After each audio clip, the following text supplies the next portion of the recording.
רוצים ללמוד לצייר עין כזאת, תוך דקה? אני עושה כמו צורה של שקד קטן עם עיגול בקצה.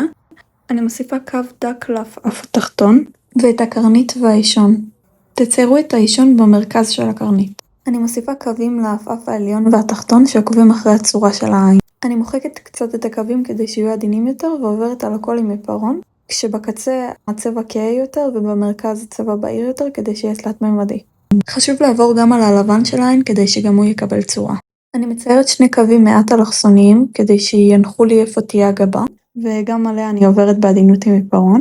עכשיו אני אטשטש את הכל, תוך כדי שאני שומרת על הצורה שעשיתי מקודם כדי שזה יהיה כמה שיותר תלת ממדי, ואני עוברת קצת עם מחק ועיפרון כדי להדגיש את המקומות שאני רוצה שיהיו בהירים יותר, זאת אומרת שאור פוגע בהם יותר וכהים יותר. הריסים מסודרות בצורה שמזכירה מניפה שכל אחת בזווית קצת אחרת ובקבוצות קטנות. ככה גם עם הריסים התחתונים. אני מוסיפה שערות בגבות וקצת מטשטשת אותם, ומדגישה את האישון והעין. החלק העליון של העין הוא הכהה ביותר. ואז אני מוסיפה קצת קווים כדי שיהיה ריאליסטי יותר וניצוץ. וקצת קמטי הבעה עדינים ממחק. וזאת התוצאה הסופית.